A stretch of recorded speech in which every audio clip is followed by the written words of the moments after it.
and we'll just kind of play with it from there. Please ask lots of questions. Put him on the spot. He needs all the questions in the world. Yeah, so first off, thanks for joining me tonight. This is kind of cool. This is the new normal, so it's fun to see people figuring out creative ways to get together and imbibe in some good juice and sort of a convivial time via Zoom. But it's new for me, so I forgive me if I'm sort of broken up on this, because I this is a new a pivot point for our business to be able to do it online. So I apologize if this isn't smooth. But I'll give you a little background about how we started, maybe, and talk about kind of where we're going, and kind of about the wines and the vineyards that we source from. But Driscoll Wine Co. It's my wife and I. Hillary Driscoll. Those are my two. Oh, if you can all see the slide, that's a great picture, Mitchell. That is. You fantastic. like that? Yo, I stalked you and your wife's social media all day today to find pictures. Oh, I do not know how to do PowerPoint. So I'm in the cellar, and before that I was in the kitchen. So I'm awful with computers. But those are my kids. That's Jay and Ellie. It's actually Jay's 9th birthday today. So we just celebrated. He's going to bed right now. But yeah, no. I have no background in science. I should start with that. I am not a chemist. I honestly grew up in the back room of grocery stores with my dad selling Oreos and crackers on the East Coast. I always thought growing up I would be a sort of a salesman of snacks, because I grew up with peanuts and Oreos and Campbell's soup and all that stuff, moving around, went to 14 different schools. As my dad kind of changed positions in the sales industry as he moved along the way. Before soccer practices, we'd be going to Safeways and Vons, and before school even. So I went to college kind of with the intention of being in that business, in the food business, but the packaged foods business. And immediately after college, I worked for Campbell's Soup, naturally selling soup in Compton in Los Angeles. I drove a minivan with a license plate that said "Mm-mm, good" on it in Compton, and as you imagine, was sort of challenged as a 21-year-old talking to district managers of these kind of rough grocery stores. And a buddy of mine called me, actually in a Safeway in Huntington Beach, and said, "Hey man, I know you. You're kind of wacky and you're a horrible salesperson," because he knew my personality. Why don't you come up to Washington and work in this winery? It's Ellsum Cellars. It's a garage. So I I convinced my wife after a couple months that it was probably a good idea to quit this pretty decent paying job with benefits to go be a cellar rat up in Washington, in Woodinville. And I knew nothing about wine. I knew nothing about chemistry, knew nothing about anything. All I knew was I kind of wanted to change. I knew I was not going to be like my dad. Even though in my mind I was like, I got to impress my dad. I got to be like him. But it was a big deal when their youngest son decided to quit everything and kind of move up and work in a garage. So you can imagine that took a while, but for everybody to get. So I learned kind of wine making and the fundamentals of wine up in Washington State. And at night, I would cook in kitchens for free, actually. I went to a restaurant called Campagna, and I kind of cut my teeth in the culinary world, working Not the Campagnas in Fresno, just so y'all know. Is there a Campagna in Fresno? Yes. Oh, wow. Okay, first kitchen I ever worked in, because, my dad was selling food. My mom, I'm the youngest son, so as all the older kids moved out of the house, I was always in the kitchen with my mom cooking. So cooking is just a very, very integral part of my family. My family is very important to me, and the kitchen is very important to me. So at night in Washington, when I'm working during the day in the winery, at night I'm working in Campagna. I kind of fell in love with the kitchen. So the chef, Daisley Gordon, he was on the Food Network at the time. I thought he was like a celebrity to me, and he got me into the CIA, and I ended up going to school to become a chef. So it's sort of a meandering path to winemaking. But that ended up not being a long-term deal, a career for me, because I'd get home at 2 a.m. and my wife was not very happy about that. And if we were to have a family, it wasn't very conducive for a family. So I sort of fell into the cellar again. We moved to Napa Valley. I worked at a winery called Honeycutt. There I worked my way up. And while I worked at Honeycutt, I was able to sort of learn and ferment grapes on the side, literally in garbage pails. So I started making wine in brutes. They're plastic garbage bins, so they can fit 30 gallons in them. I got grapes that winemakers did not want, and I would ferment them, and then I actually ended up doing a pretty good job. So I sold that wine bulk to certain winemakers. Enough of them kind of said, all right, this kid could, maybe handle some more fruit. So I got connections with growers to get blocks of vineyards. And this time I was using tanks. And now I needed to do something with that wine. And in 2014, I really didn't know what I was doing, but I said, hey, Hill, my wife, we got, 300 cases worth of bottles that we need to sell. We didn't have a brand or anything. So Tilth was a name we came up with. And Tilth means soil composition. It means it's something that's from cooking and from, learning in the cellar and making wine. Everything's about the dirt. The hardest part in growing wine and growing food is soil maintenance and vineyard work. So it's all kind of grounded in vineyard management. So it's really important to me, the growers that we work with and where we source our grapes. So I thought it was kind of fitting to name our brand Tilth. That seemed natural to me, but our first label we did with sort of a scratch font, and it looked like filth. So luckily we sold out of that really fast because we only made about 300 cases. But so we've now since changed to just Tilth.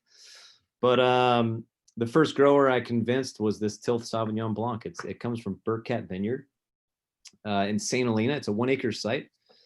The particular one you're drinking is actually 50% of that vineyard and 50% of Gamble Vineyard. So the story behind that is Mr. Burkett. It's a weekend home for him, and his vines were overgrown. And hey, Jason, real quick, I'm going to interrupt you real quick. Everyone, if you haven't already, you can dive into your wines. I want to make sure everybody's enjoying themselves. Oh, just drink. I can talk forever. I'm sorry.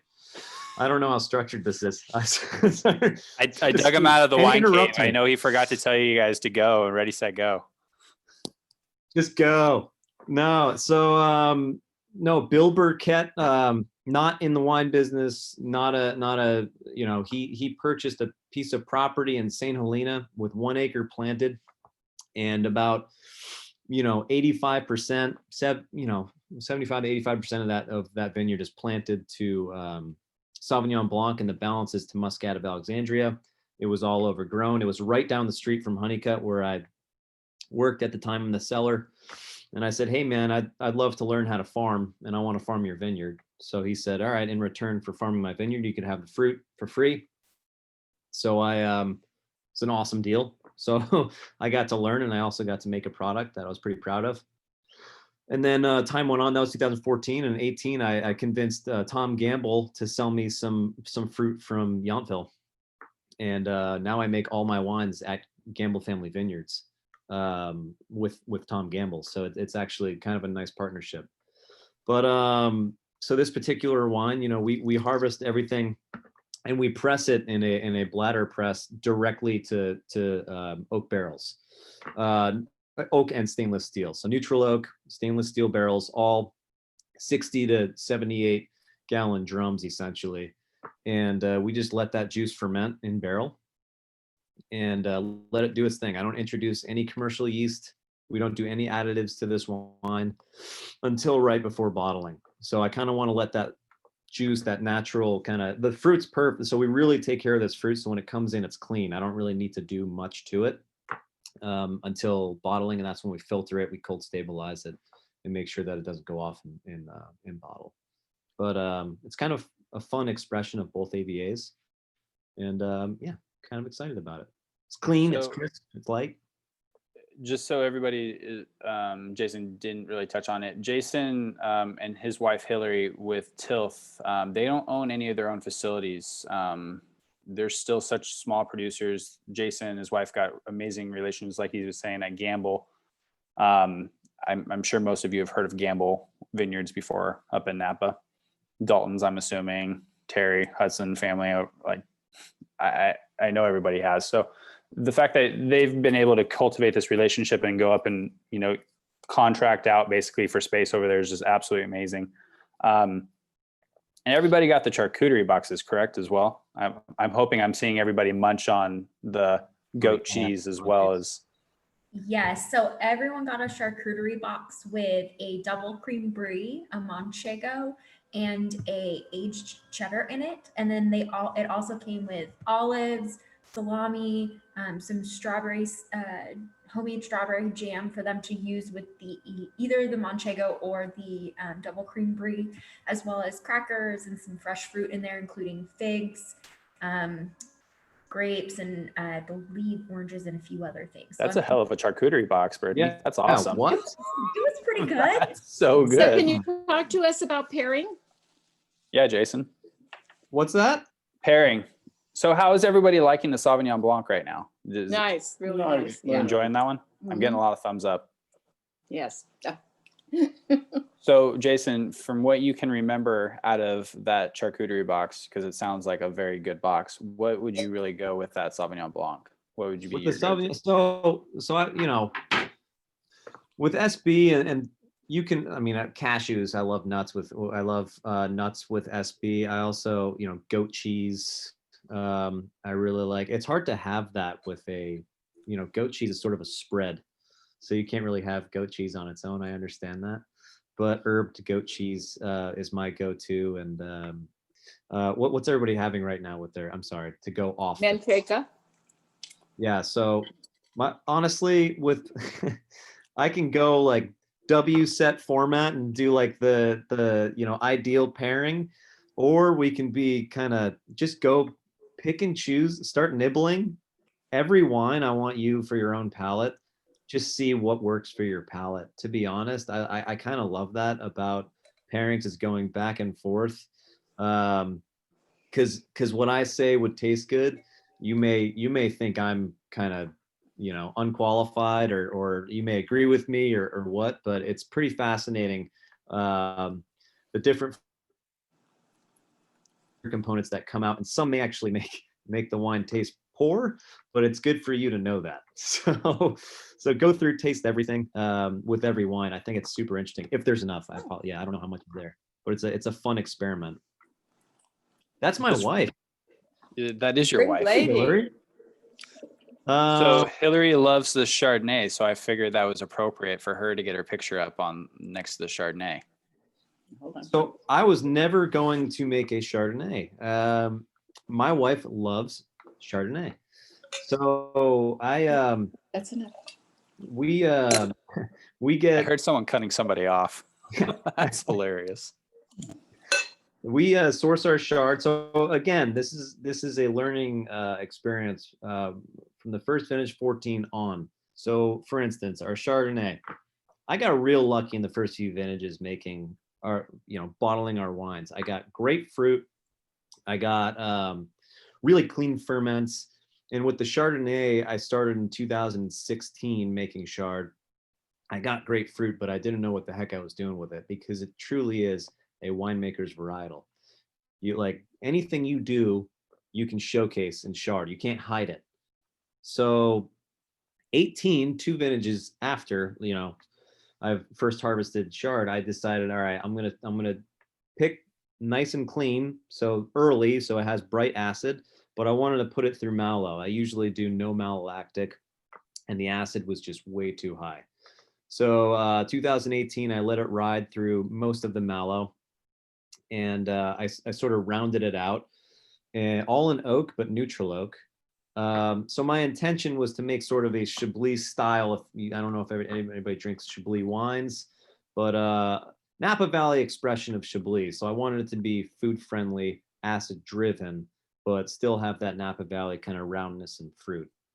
Chablis, we haven't done a Burgundy class yet. but Chablis is the most northern region of Burgundy, where you've got your Chardonnay and your Pinot. So it's normally very crisp, very clean, or just very rich, depending on if it's a Grand Cru. And Jason's Chardonnay, in my opinion, is right there, more like that cleaner expression of Chablis. Yeah. So I like sort of mineral driven, clean acid wines with white wines, especially for food, sort of the salinity. I know it sounds weird saying kind of the saltiness in wine, but I think it goes really well with, lean meats, and even it cuts through cheese, it cuts through fat. It's I don't know, it's a fun wine. And again, very simple winemaking style. You do the work in the vineyard, you get clean fruit, you press it directly to barrel, and then you guide it. I'm not pressing the barrel and just saying, it's all done, we're good, kind of a lazy way of making winemaking. We're guiding it, we're babysitting it. We'll add minimal amounts of sulfur to keep it clean, but you get good fruit, and then you just kind of showcase it for 10 months in barrel and bottle it. So it's very simple, nothing complicated with that winemaking. It gets more complicated with the reds, but with white wines, they're pretty simple. What do you guys think of that Chardonnay comparative to Chardonnays that you drink on a regular basis?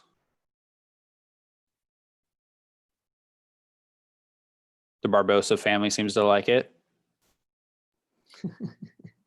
Yeah. It's Dalton's, real I'm clean. looking at your kitchen sink. Oh, for heaven's sake. And I should have done the dishes. I didn't know. I didn't know if you guys were How just about eating now? really loud. No, we're looking at your kitchen sink still. There you go. Nope, kitchen Now? sink again. Nope. Jeepers. How about now? No, that's Can you hear there me? you go. Nope. It went back. To do her dishes. That's embarrassing. How about now? You're good. Okay, I'm leaving it alone. I should have done the dishes. God. No, Look and in your opinion, I sorry, Mitchell, for cutting you off. No, you're good. Your opinion actually, it really matters to me. Please be critical with these wines, because we're so new too, and I'm really trying to figure out these vineyards. We're learning these vineyards and these wines also. I want to know what people think about, especially our white wines, which are new to our program. Tastes really clean. Thank you. It does.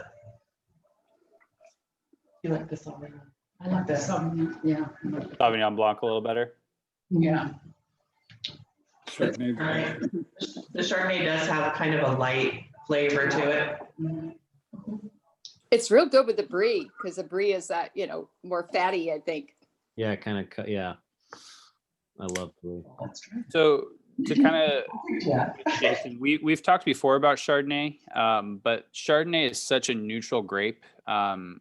It's all based on really what happens to it. So obviously there's Chardonnays that are so buttery and very, very rich and full, because they get put through that full brand new oak barreling and basically that buttery malolactic fermentation. Jason's is definitely a lot more cleaner, like you guys all talked about.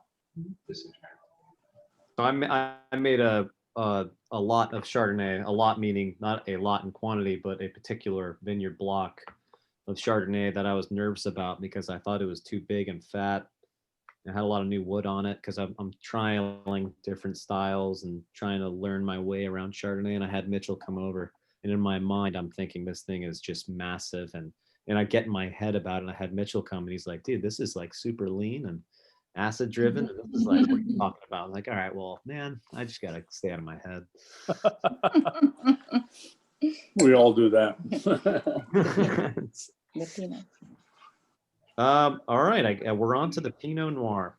Does anybody have any other comments about the whites? I know there's only 2 whites in the flight, but what did you guys think? You guys think they were definitely something you guys enjoyed? Yeah. Or have friends that would enjoy those styles? Yeah. Hallbrooks, you guys have been uncharacteristically quiet. Yeah, where's Brent? Not to call you out, but Partially because my wife stayed late for a board meeting. And partially because we didn't open all 5 wines. Oh, no worries. Wine's open. Yeah, we're drinking Prosecco, guys. Hey, that's fine. Oh, I'm in the Prosecco. These, it kind of brings up the flight, that Jason and I put together for you guys tonight to show the portfolio. Yeah, we weren't expecting everybody to open up every single one of the wines. If you did, great, because I'm drinking all of them. We did. And that's fantastic. But there's being able to listen to Jason, hear his story and the vineyards and his cultivation of it. If you've got your selected California state required family for Thanksgiving coming over or whatever, you have a couple of wines that might be able to lean at or try something else with new people or introduce them to something. So we're really just thankful that you guys were willing to try all of them at one point. Oh, heck yeah. Yeah, this is awesome. So we're going to jump into reds now. I know that's this group's typically, unless it's sparkling. I feel reds definitely do a little bit more with this group. Don't talk to my wife about sparkling. I tried to make sparkling and she's just like, damn it, Jason, you need to focus. It is so hard to make sparkling and it costs so much money. And she's like, oh, just let me make it. We'll go in. All right. So Pinot Noir is sort of my baby. I love making Pinot. Pinot and Zin, I'd say, are the two I really started with, going back to those garbage can days. But Pinot Noir, I don't know. There's something about the coast that it's a different vibe. It's a different pace in Napa Valley. So my education in the cellar is Napa Valley, making big cabs. But being able to escape and go to the coast and kind of learn from those growers and the rough conditions that they have to grow in, with the high winds, the temperature fluctuations from each day, the rains, the mildew. It's a very difficult grape to work with. So somehow I'm attracted to making it. But this particular Pinot Noir is a blend of one vineyard in the Petaluma Gap called Sonoma Stage Vineyard, another vineyard in the Green Valley of Russian River, which is Tina Marie Vineyard, and then Riddle Vineyard, which is the first Pinot vineyard that we ever picked up. So we lease blocks within those vineyards, and we make them each separately with the intention of doing single vineyard bottlings for another label we do called Ibu. And then some years, they just taste awesome together, and I'll blend them together. Mitchell actually was there when we blended this, and we'll make them for Tilth as a Sonoma Coast blend. And I had a lot of fun making this. We fermented about 30% of this with the stems. So we'll take whole clusters and we put them into a tank without taking the grapes off, and we ferment them on those stems. And I think it gives it sort of a spicy characteristic. But yeah, I mean, it's got about 20 to 30% new wood on it, new French wood that we bring in from Burgundy. And we age that for 10 months before bottling. So this was super fun because I got to come up after Jason did all the hard work of making the wine. And I just came up and basically he had all the barrels laid out and he was like, well, we're going to taste all the barrels and figure out what we want to make one bottling out of. So we just tasted wine for like 5 hours. Oh, what a tough It was a job. hard day of work, let me tell you. Yeah. Jason and I were definitely struggling at the end there. Yeah, I bet you were struggling. Yeah. But I mean, it's true. I mean, to some extent, there is a point of palate fatigue, where you're trying to make sure to create a wine that has that elegance. It's something to create with food when you've got everything as single lots. When Jason put all that time and effort to create individual wines and then turn those individual wines into one. So hopefully you enjoy this. I think Jason did a great job with this Pinot. It's been awesome to show it out in market, and I think it's a great food pairing wine though too. I think Pinot goes both ways. You could have it with red meats, you could have it with fish, you can have it with cheese, you could it's sort of one of those very Breakfast, I like that. breakfast Cheerios. I mean, I think that Cheerios only, not so though. much Or Cheerios. whole grain. I threw it out there. On a weekend. You know, some bacon pancakes would probably go pretty well with it as well. Yeah, the bacon, sure. Very good. Not to get everybody too hungry. What do we think from anyone drinking this Pinot? Yeah, it's good. I like it. So we, Jason had this released in, what was it, July or August? August. August. So the beginning of August, this was released into, market, Very mild as food. they say. So it is still very young, but I think after that month of settling from being bottled, it's beautiful. Starting to open Is it up. a bit spicier than some other Pinot Noirs? If it is, it certainly comes from the whole clusters we use in our fermentations. I So, like it. It just seems like it's a little bit spicier. I like it. Thank you. We add cayenne pepper to it. No wonder. It's either that or the jam I'm eating, one or the other. I thought it was Cholula.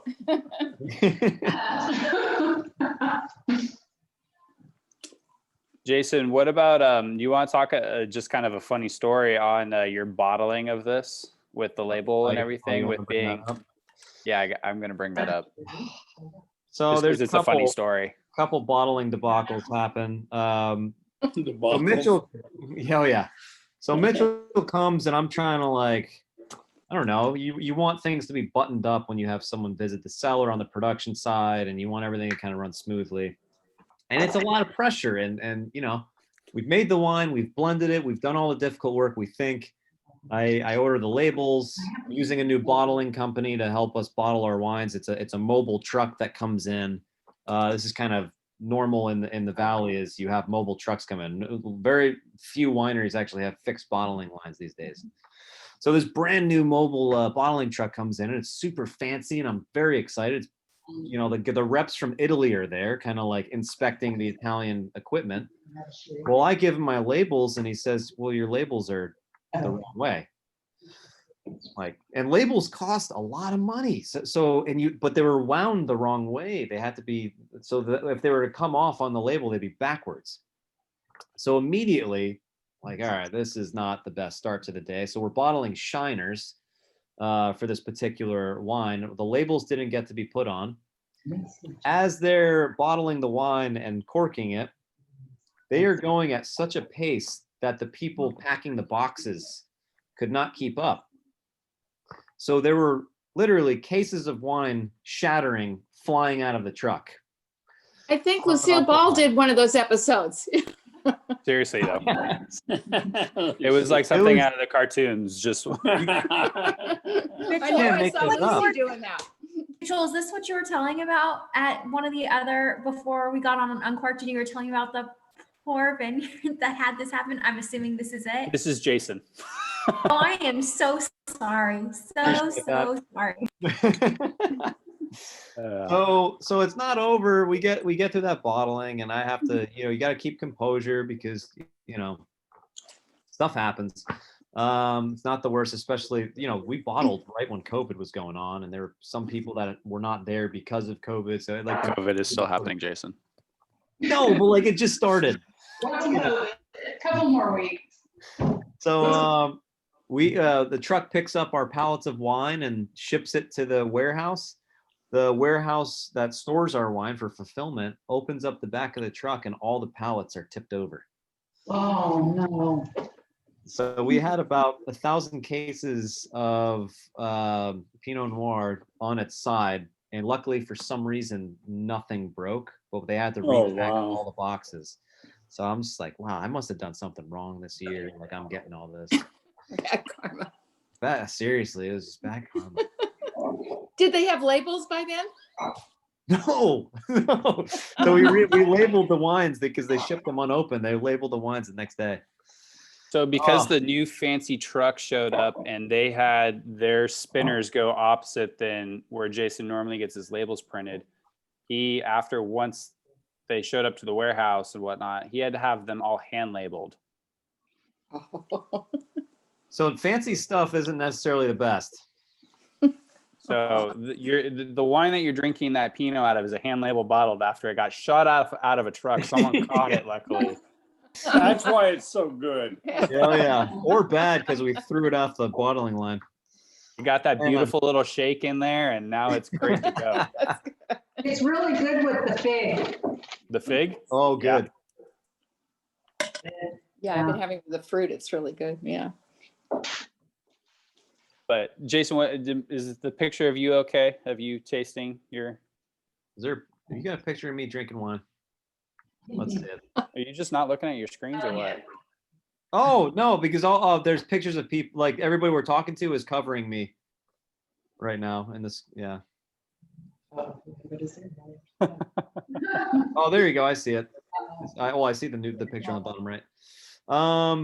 Yeah. Oh, that's me really aggressively sniffing that glass. That was certainly candid, I bet.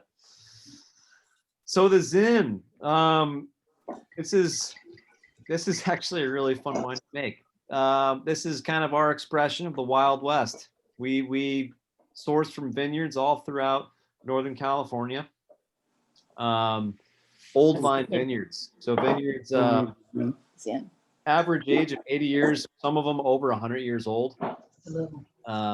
It's just so much fun meeting these guys who are third, fourth, fifth generation growers. And for instance, we have a Contra Costa vineyard called Del Barba Vineyard. Tom Del Barba farms it, and his vines are up to 100 years old. And those vines grow in 100% white sand, like a beach. And they're just these kind of goblay style vines. He sulfur dusts it twice a year, doesn't do anything else. It's organically farmed. Same with Jeff Paralagos over in Lodi. You meet these guys, and farming's part of their blood. And you're not only bottling the grape, you're kind of bottling the story of them. So they get really excited to be in these bottlings. It's just fun. They like working with small producers. So we only made 750 cases of this, but it's California appellated. And it's like $20 or $22. And it's just, I love making Zin. You know, it's a finicky grape. It's like Pinot. It's thin skinned. It should be elegant, but it can be robust. There's so many different styles you can make with it. I think it's great with food. I think it's spicy. It's vibrant. But yeah, no, I'm proud of our Zin, and we got a little bit of Syrah in there. I think that's a good partner for Zin. I think it makes it a little more robust. But yeah, we got our start with this. I know most of you are big Zin drinkers because a lot of you go down to Paso. What do we think comparatively? A little bit different, right? It is. Am I off mute? It's great, Mitchell. Yeah. Oh no, you're perfect. Thank you. It's a wonderful Zin, and you never really quite know what Thank you're you. going to get with the Zin, but this is a good one. Yeah, I agree. Well, and working with, I mean, a lot of us, again, like this is a $25 Zin, you know, when you're buying it off of like the website and everything. And, you know, sometimes you're buying Zins at, you know, that $10 to $15 point. You're just normally expecting a little bit higher alcohol and probably a lot more voluptuous fruit with not a lot of backbone to it. I think Jason's done a great job with those vineyard sourcings, and his style. You know, it's not as high as alcohol, but it's actually really structured, but so easy to drink at the same time. Like a bottle of this will disappear in, you know, an hour, and, you know, you're blinking going, oh, where'd my wine Oh, go? yeah, no? Dangerous. 30 minutes. I mean, If I drink a whole bottle. Okay, Jason, can I say something? Yes, So- absolutely. First taste it does not taste very spicy, but if you hold it in your mouth for a couple seconds or swish it around and then swallow it, it is spicy. It has that peppery. That's fun to me about wine. It sort of develops, and then you get new things. But yeah, that's the Zin, and Syrah is also a spicy grape, so we got those combo kind of bringing that out. Yeah, it does. She doesn't like Zin, but she likes that. Yeah, it's good. Oh, thank you. I've blind tasted this wine on a handful of people, and not a single person has ever called it out as Zin on being blind tasted on. I don't know if that's a good thing. It's or not bad as thing. big. Yeah, no, we try. All right, here's the thing: is that I'll drink anything. I can't say that. I like big wines. I like light wines, but our house style is making sort of light, like more restrained wines. So yeah, and to be honest, I think this and the Cab are the biggest wines we make.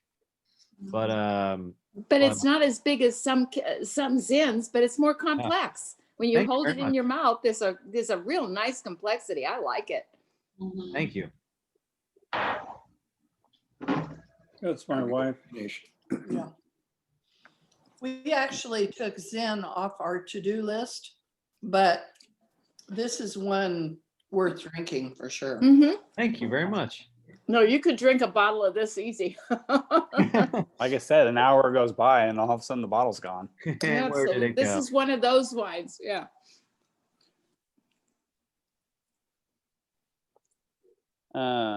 Jason, on the Zin, you have a little Syrah blended into that, but don't you also have a little Carignan as well?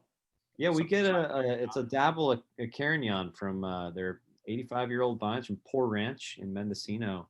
It's a whole cluster Carignan, and you know, it's your little spice box in the kitchen. You get these varietals that you're working with, and you want to bottle them on its own, but then you throw them together, kind of a kitchen sink blend. You're like, oh man, damn, this is good. So yeah, I never thought I'd be putting Carignan into Zin, and then again, one of those blending sessions, one of those long days, you know, 10 hours of sipping wine and sort of putting things together, and you end up with a little bit of Syrah, a little bit of whole cluster this, a little bit of that, a little bit of Carignan. And I thought it lifted it. I thought it made it a little more, gave it a little more of acidity to kind of maintain the length of the palate and make it a little more fresh. But yeah. I use these words and I think this in the cellar. People call me an idiot all the time. So it's just me trying to validate myself. What I think works, man, my mom is brutally honest. She'll just be like, nope. Jason is only 33 and he's had a winery now for 6 years. So Pretty he's doing impressive. pretty well. Pretty impressive. That's really Yeah. impressive. You ready to go into Cab, or does anybody have any other comments, questions, epiphanies on Zin? Would you compare this with any other Zinfandel, you guys, from a Zin that you guys have tasted before or recently? It's a lighter Zin. We had that Zin at Brecken. Yeah. We had one of them, and it was bigger, but this is nice. I mean, this you could drink a bottle of, you know, and really enjoy it. And it has that complexity that makes it interesting. I like it. Thank you. Yeah, the Brecken Zin has a lot more black pepper to me. Yeah, yeah, it does. And it's bigger too. Yeah, I agree with Judy. We just finished a Zin, I think a couple of days ago from Jaylor, and we liked it, but it didn't have like Judy said, the complexity or anything of this Zin. This is way better. Sorry, Jaylor. Let me put it this way. We have wines that are our Tuesday, Wednesday, Thursday wines, and we have wines that are our Friday, Saturday, Sunday wines. And this is the Friday, Saturday, Sunday wine. Nice. Thank you. Kiggins, you guys are liking the Zin as well?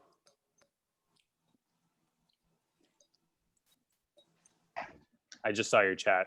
Just thought I would ask you in person. Oh, I didn't know there was a chat. Oh, cool. I'm learning. I'm sorry. That way you can multitask, you know. All right, I'll let Jason start talking about his Cab real quick before he does, though. I geeked out hard when he showed me this. We probably talked about it for months before he finally released it, and you know, asking about all sorts of different things, and I think he just knocked it out of the park. Not to rush anybody. I mean, if everybody's still drinking Zin, Pinot, or whatever, but the Cab, I know Cab is a big thing. Cab is king. So I'll let Jason talk from there. But yeah. So, yeah, I mean, I made Pinot, Zin, and I made sort of white wines and stuff, and from all over Northern California. But we're living in St. Helena. We live in the heart of Napa Valley, and it's very hard to get Cabernet in the Valley, especially if you're a nobody like me. You know, working my way up cellars and kind of working for other winemakers and being a cellar rat. And all of a sudden, I sort of convinced this guy, his name's Jack Oliver, and he owns a very good vineyard called Star Vineyard in Rutherford, to sell me a block of his Cabernet. So this is in 2018. It's unbelievable dirt. It's great soil, bale loam, which is classic Rutherford dirt. And I get Martha's Vineyard clone 7, classic kind of varietals of Cabernet. I pick pretty early. I wanted that structure. Honestly, I had no idea what I was doing because it's my first time making it on my own. And I put it into 97%. It came out to be like 12 out of 13 barrels. So we made 13 barrels total. 12 were brand new French oak. And we aged it for 22 months and just let it sleep. Didn't touch it, didn't do anything. And bottled it just this past summer. So it's still it's a baby. It's tight, it's got grip, but it's got power. And I think it's still restrained. This got bottled in July, correct? July. And we just released it a few months ago. So only 300 cases of this were made. Lucky us. And with that, I mean, the fact that Jason is, in my opinion, he's very kind to the world. I mean, he's selling it for $55.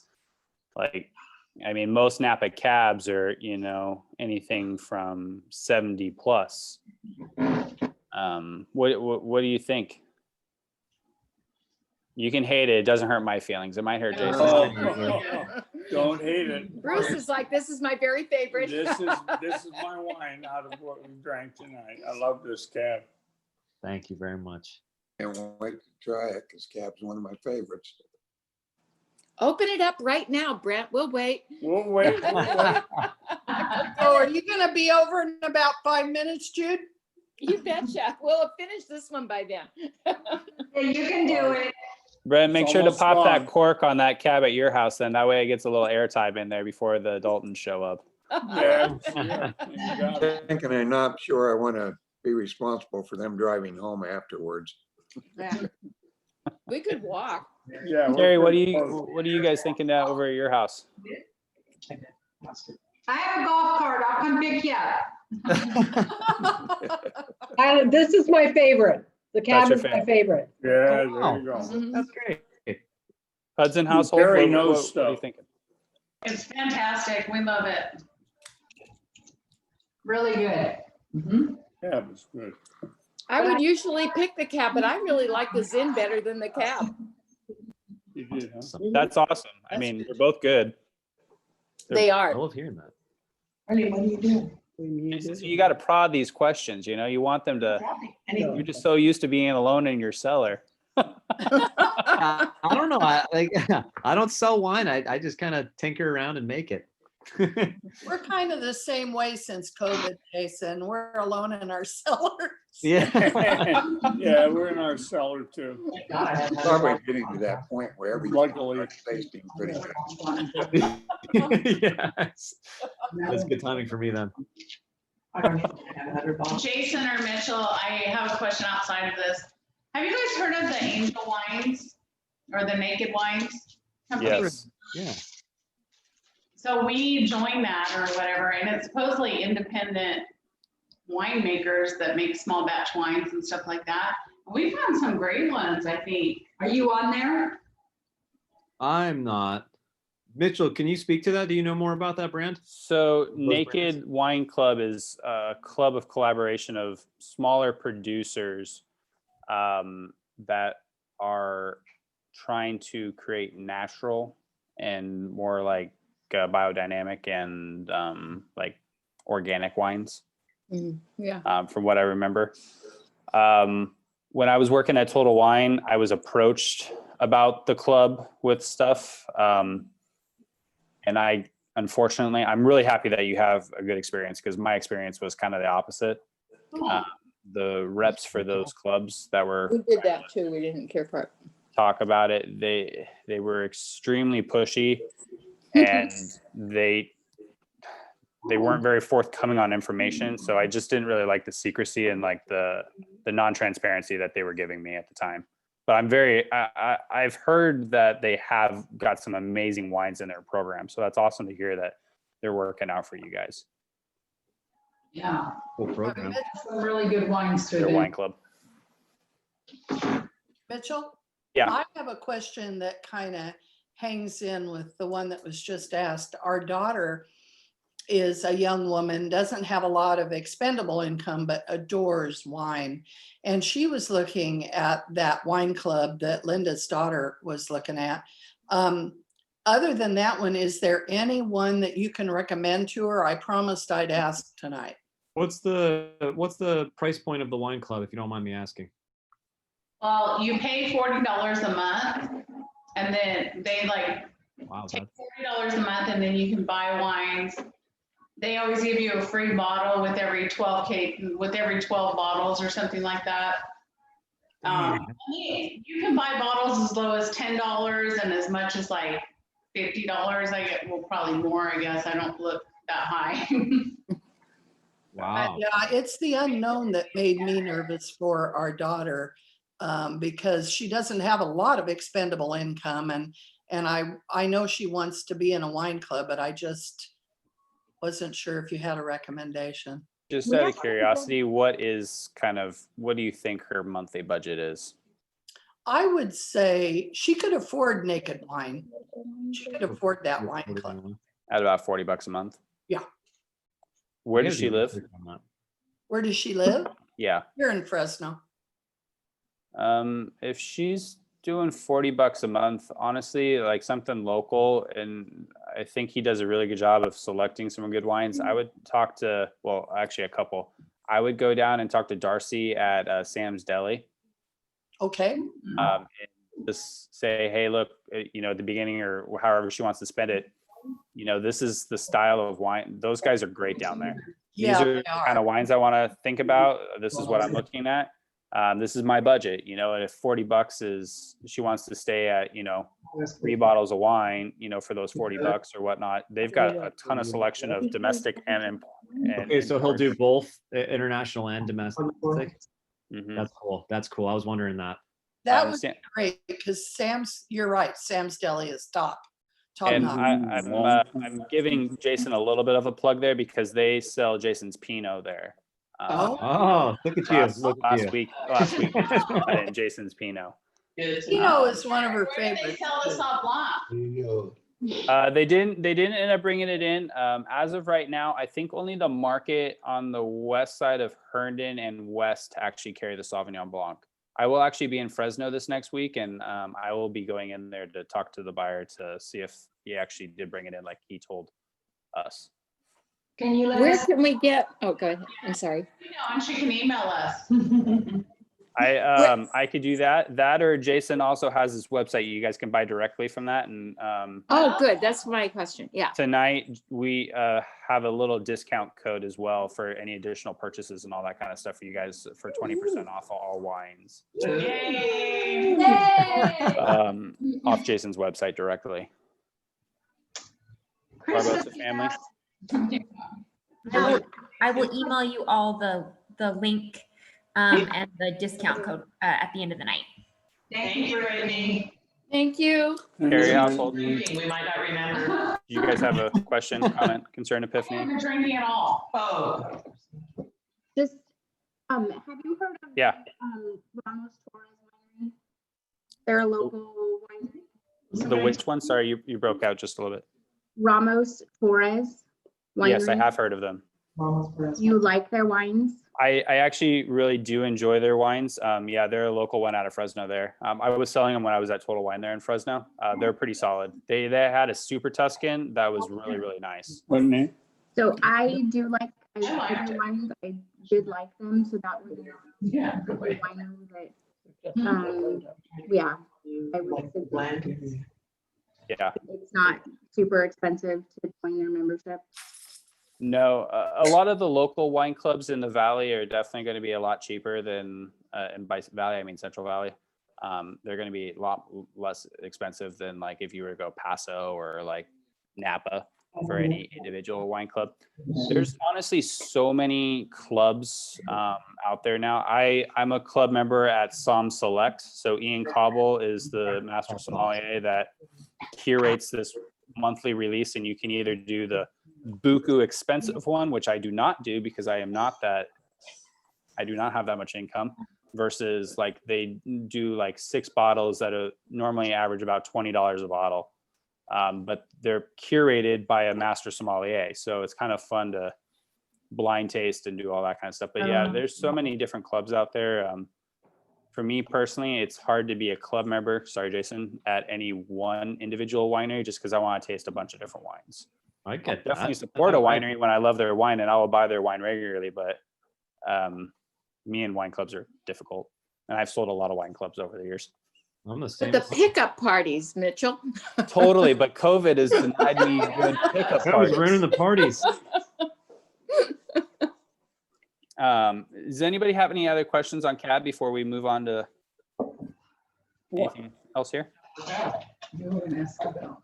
So this is kind of what Jason kind of picked in just a little bit on when he was talking to about the Pinot. This is a project that I'll let him talk a little bit farther in depth. We obviously you don't have this in front of you, but it is, again, we were just talking about clubs, but this is a project that I've been fortunate enough to taste from him, and these are Jason's like rock star tete de cuvee kind of wines.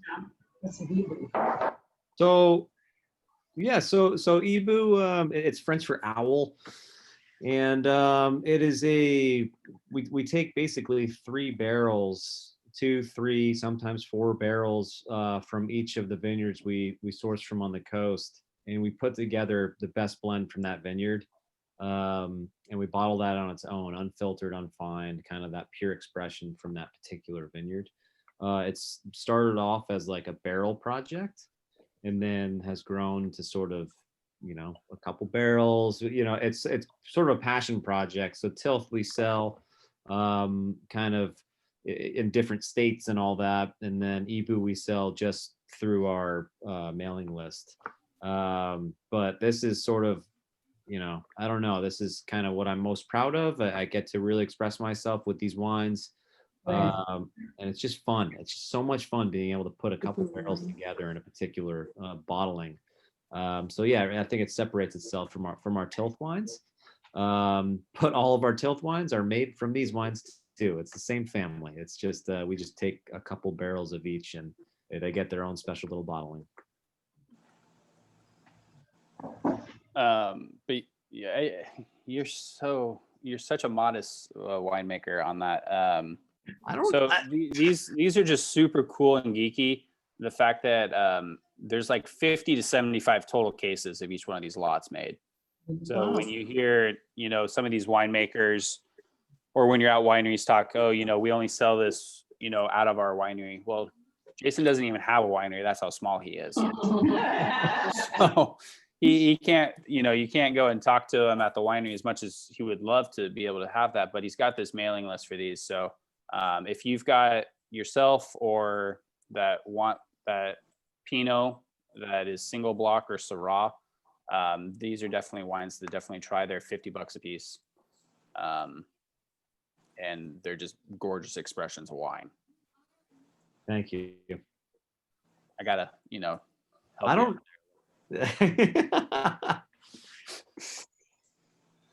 Modest Jack over there. If anybody has any questions, shoot. I mean, I'll answer anything. You can pick me apart. Her mouth is Lori full. has one. Yeah, but her mouth is full. Hang on, she's coming. Okay, I have a question. So I open up a bottle of your Zinfandel and I'm serving it with dinner. What would the dinner be? Ooh, fish, meat. What are you? Do you like fish? Sure. So it's a lighter style. We like almost everything. That's no problem. Cucumbers and dill leave out and we're good to go. Honestly, I was just immediately thinking of the flank steak I have in my fridge that I'm going to tenderize and do a pesto basil. Oh yeah. Oh yeah. I mean, anything like grilled meats and grilled steak and flank steak, skirt steak, I think this one it can you have that higher kind of structure in it. It's lighter, but it's got structure, so it cuts through the fats. I think grilled salmon, for instance, if you're gonna get like fatty salmon, like Ora King salmon has a lot of fat in it. I think that the zinc could cut through that. It also complements it sometimes.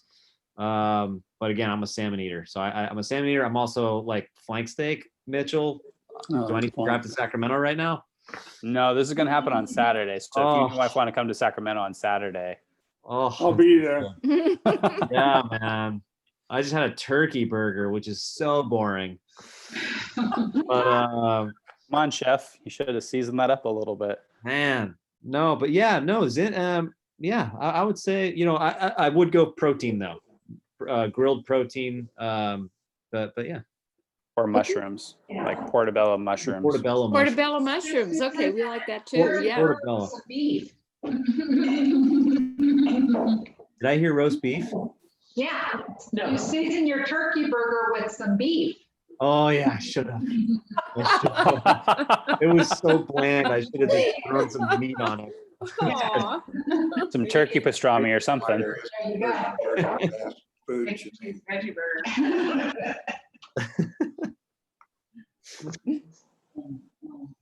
You have your. I have a question. Yes, ma'am. When you're doing the blending, trying to come up with what you finally want to bottle, who keeps notes of what is what? Like what particular barrels? No, like when you're a little bit of this and a little bit of that, and it's going to be the most beautiful Zinfandel you ever did. Who keeps notes of the proportions of what you're mixing? It depends on who's asking. If a journalist is asking, then I keep the notes. I have an Excel spreadsheet. I have the exact percentages. Because Mitchell's involved in this conversation and he knows the truth, I'm forced to be honest. I forgot the blend. So we're in the cellar. We got a bunch of barrels, and I think I had a sheet. Like I literally had a pen and a paper. And I'm like, oh no, we were writing on tape. We were marking. We were marking on the tape on the barrels. Basically, we were stickering the barrels with a tape and a Sharpie. So I don't know if that's the best answer to give you. It's like a little bit of this. That tastes good. That's good. What do we do? And then we put it together and it tastes good. So as much as that sounds volunteers. Hey, come up. Every summer we bottle. We're like Mitchell had. I was furloughed, so I had nothing else to do. So I needed to make myself relevant in the world. I can't believe you came for that. As kind of sporadic as that sounds, though, there is definitely a philosophy to it. And again, with Jason's production size, he's not a formula driven winemaking philosophy. You talk about some of these wineries that are 10,000 to 100,000. They have to hit a constant flavor profile every year.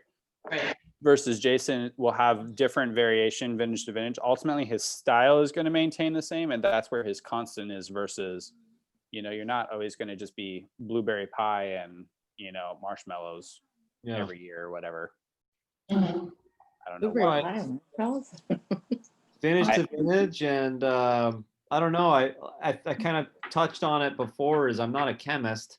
I've learned chemistry like throughout the job and for people I work for, but I think there's an element of science that goes in the winemaking, but there's a beauty of it where, the beauty of it is the part that isn't scientific, that sort of happens every year, sort of changes. And I think that's kind of cool about wine. It's a living product, and it, and I'm not saying it works out every time. I've made some pretty bad wine, but I've learned a lot. And lately it's like we've honed in our style, and we have like an organized freedom of winemaking.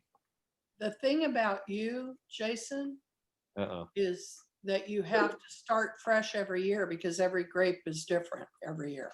Yeah. So it's a crapshoot, right? It's a crapshoot. What worked last Another way to say it. Because of forest fires or whatever. We had fires so we're not making any cab. Well, we don't know. We've made cab. We don't know if we'll bottle any Cabernet for 2020. Just like most of Napa Valley. I mean, it's a waiting game to see how these wines will turn out because of the fires. So sad. It's been an interesting year. We have Pinot dialed in, we have our Zin dialed in, all of our white wines, but Cabernet, I mean, was a rough go this year. A lot of those. And you know what? You may put a wine together that is phenomenal, and it was the forest fires that did it, and you will never be able to recreate it. Exactly. For this one year at this one time, that grape did what it was supposed to do, right? And we'll forever be able to tell that story about that. Exactly. Yeah. Exactly. A little more of the Zin in there. Make the French jealous. Okay. Jason, I'm not sure why this year was unique. I'm not even understanding what you're saying. What's that? Why was this year unique? Yeah, I don't get it. It's just weird. Like, Yeah, everything's fine. Everything's normal. everything's great. Yeah, California year. Yeah, it's California year. Well, you're doing a great job, Jason. Keep it up. I appreciate that. Thank you. Is there a restaurant in Fresno/Clovis that any of you, all of you, once normal can happen again, would like to see Jason's wines at? That potentially to do like a winemaker dinner or anything at like that? Ooh. Oh, yeah. Yosemite Ranch. Yosemite Ranch. Dave Franzler doesn't do winemaker dinners, unfortunately. So Elbow Room, did they do? Will they do them for you? 13 Prime would be a good one because they have a for it, or 13 Dalton Manor. What about Cracked Pepper Bistro or something Cracked like pepper would be a great one. Yeah. Okay. Okay. I'm there's more one in middle class. What about Luna? Yeah. Yeah, Luna's. yeah. Luna's? Where's Luna's at? Old Town Clovis. It's on Pulaski. Family. Is that owned. right up from Trilio? Yes. Trilio's would be a good one. Is Trilio still in business? I thought Trilio was out of business. No, Chris is he's still alive and kicking. Oh, good to hear. That would be a great one. I've heard of all these restaurants except for Luna, so that's good to know that I've already kind of started asking the questions to some of the right places. Cracked pepper would be great. Mitchell. Judy, nobody can afford Mitchell. cracked pepper but you. And it's Yeah. homemade pasta, homemade sauces, homemade wood-fired pizzas. It's fantastic. Okay. Full prices, it's terrific. I will probably be stopping in there this week then if they do to go. Wow. Other than Mr. and Mrs. Dalton, most people can afford to eat at it. If you like pesto, try their pesto. You cannot go wrong. It's Nice. Okay, perfect. The Point might be also a good one because they have a great private tasting room as well. Point would be a good one, Brittany. That would be good. They have a private room that we could reserve for a tasting dinner, which would be a lot of fun. Fantastic. Oh, you're thinking of Harlan Ranch, Brittany. That's even better. Why not? You like how I think, Manor. don't you, Judy? You like how I think. Judy's I like how house. you think. Also, what about Elbow Room? Elbow Room, yeah.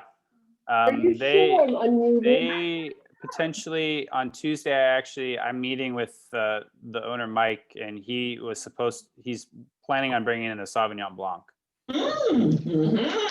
So The other way to They go. have chef's dinners already at Elbow Room. Oh, well, whatever. You So know, get another small place you can check out, Mitchell, Yeah, is they get the the Craft wrong House outfit packing in. down is on, which one? the Craft House down on Pulaski. Oh, okay. I haven't been there either. Yeah, try that. Okay. The other way, Mitchell, that we could go about this is we have a beautiful patio, and we bring in the chef to Harlan Ranch. and- Bravo, Brittany. Oh, I'm into it. We'll bring a chef to all of you. There we go. And Terry, then Terry, is there a everyone can- restaurant that you like out there? I Yes, think I've everybody been else- trying to say Dalton Manor. Judy. There you go. I've heard of that. It's a very intimate setting, though. If you have more than 6. They have little bistro tables and it's wonderful. Thank you, Terry. Thank you, Terry. You're welcome. That's hilarious. Medina You know, I've not been able to find Dalton Manor on Yelp though, so I haven't seen. We're there, but they're hard to find. I'll message you the Anytime, address. anytime, Mitchell. I think that's all I have for Jason's PowerPoint slide and everything on that. But I mean, if you have any other questions for this guy, I mean, I know he's, with his Harry Potter glasses and everything and hair, but This guy's your friend, Jason? I don't get it. I don't think so. Used to be.